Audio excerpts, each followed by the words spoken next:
Assalamualaikum warahmatullahi wabarakatuh. Al-Fatihah.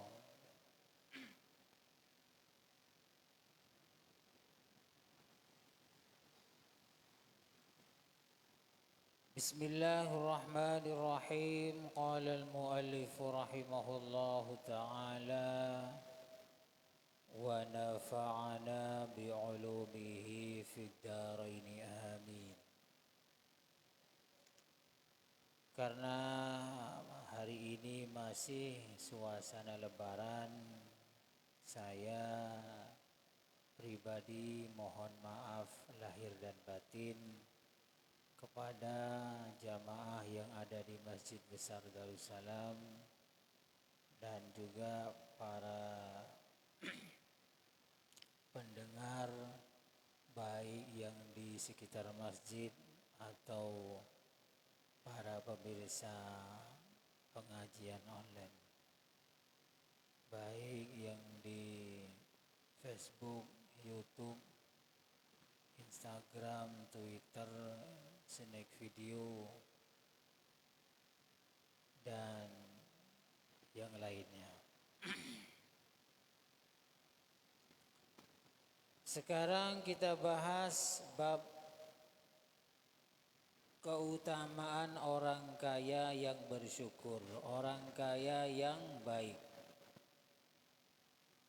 Saya jelaskan lagi, orang kaya yang baik itu adalah orang kaya yang hartanya, uangnya dihasilkan dari perkara yang halal, kemudian digunakan sesuai perintah agama.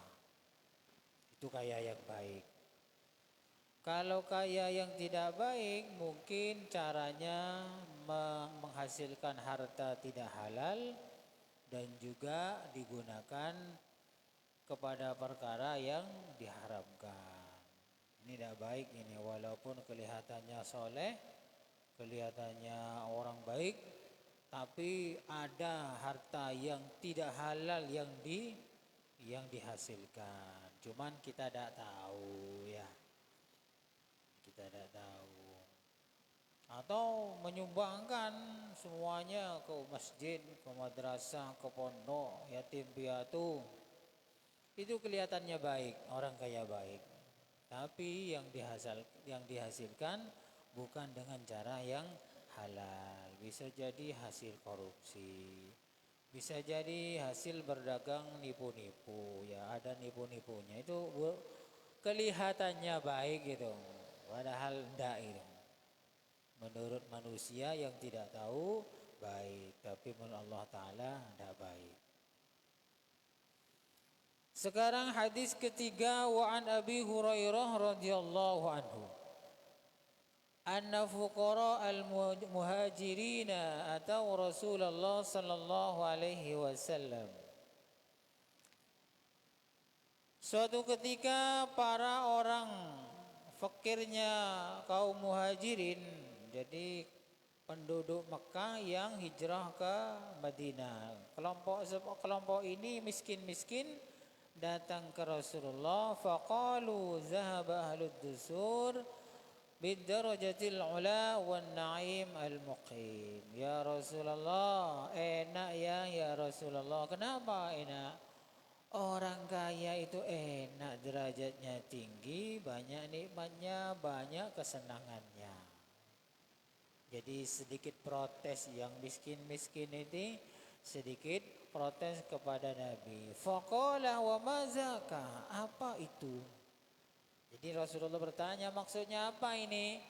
Kok mengatakan orang kaya itu enak ya Rasulullah, derajatnya tinggi, nikmatnya banyak, di dunia dihormati orang, kalau ngomong didengarkan. Beda kalau orang alim tapi miskin nggak didengarkan. Kayak kita ini ya Rasulullah, miskin-miskin walaupun alim, pinter, tapi gak kaya, gak didengarkan orang ya Rasul. Faqalu yusalluna kama nusalli wa yasumuna kama nasumu wa yatasaddaquna wa la natasaddaq wa ya'tiquna wa la na'tiq. Enak ya Rasulullah. Mereka orang-orang kaya itu sholat, kita juga sholat. Mereka puasa, kita puasa. Bedanya ya Rasulullah ketika mereka bersedekah pakai hartanya, kita tidak bisa. Mereka bisa bantu orang memerdekakan budak, kita tidak bisa. Masuk akal ya, masuk akal. Ini keluhan atau komplainnya sahabat muhajirin yang miskin-miskin. Faqala Rasulullah sallallahu alaihi wasallam afala u'allimukum syai'an tudrikuna bihi man sabaqakum wa tasbiquna bihi man ba'dakum wa la yakunu ahadun afdal minkum illa man sana'a misla ma sana'tum.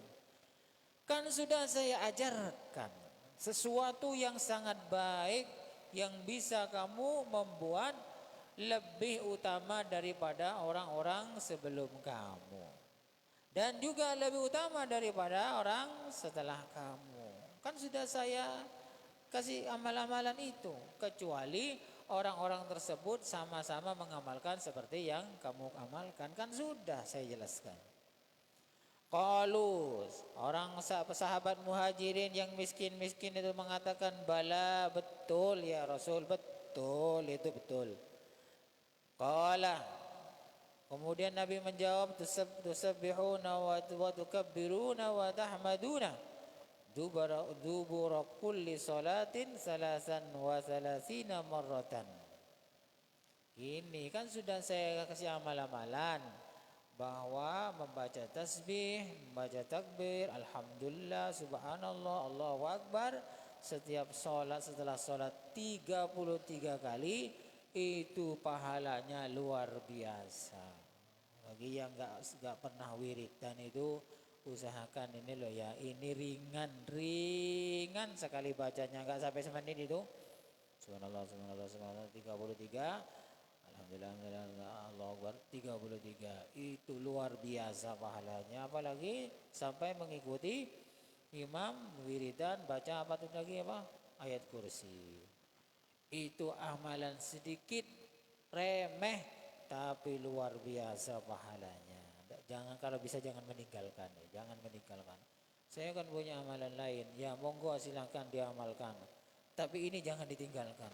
Ini amalan dari Rasulullah jauh lebih dahsyat, lebih ampuh, lebih hebat, lebih luar biasa daripada amalan ijazah kiai siapapun.